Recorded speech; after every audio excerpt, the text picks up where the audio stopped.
গণতন্ত্র ভুলুণ্ঠিত গণহত্যার কারণে আওয়ামী লীগ জনবিচ্ছিন্ন বলে মন্তব্য করেছেন বিএনপি মহাসচিব মির্জা ফখরুল ইসলাম আলমগীর।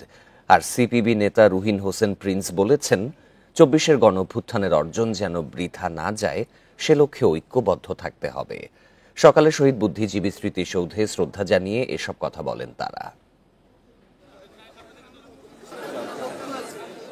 মিরপুর স্মৃতিসৌধ ও রায়েরবাজার বধ্যভূমিতে সর্বস্তরের জনতার সঙ্গে জাতির শ্রেষ্ঠ সন্তানদের শ্রদ্ধা জানাতে আসেন রাজনৈতিক দল ও নানা সাংস্কৃতিক সামাজিক সংগঠনের নেতাকর্মীরা।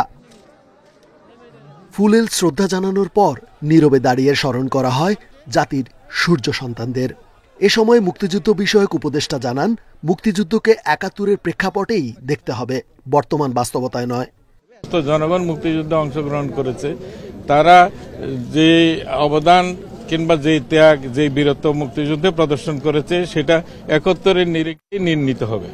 এটা এখনকার প্রেক্ষাপটে তো সেটাকে বিবেচ্য বিষয়ে আনা যাবে না, কারণ এটা একটা ঐতিহাসিক ব্যাপার, ইতিহাসকে তো পাল্টানো যায় না। এর আগে মিরপুর বুদ্ধিজীবী স্মৃতিসৌধে শ্রদ্ধা জানান বিএনপির মহাসচিব মির্জা ফখরুল ইসলাম আলমগীর। এ সময় বৈষম্যহীন দেশ গড়ার প্রত্যয় জানিয়ে আওয়ামী লীগকে উদ্দেশ্য করে তিনি বলেন, গণতন্ত্র হত্যা করার কারণেই জনবিচ্ছিন্ন হয়েছে তারা।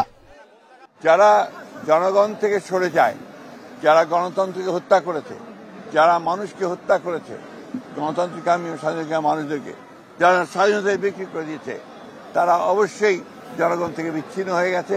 সঙ্গত কারণেই আজকে তারা সেখানে অনুপস্থিত।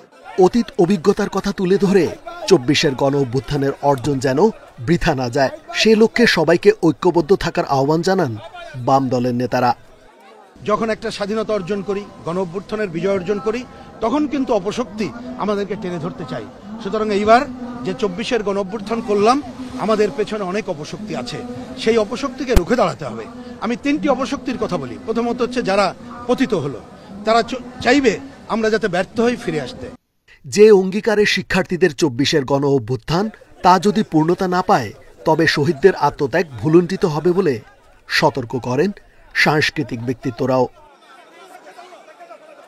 রেজওয়ানুল হক, ইন্ডিপেন্ডেন্ট নিউজ, ঢাকা।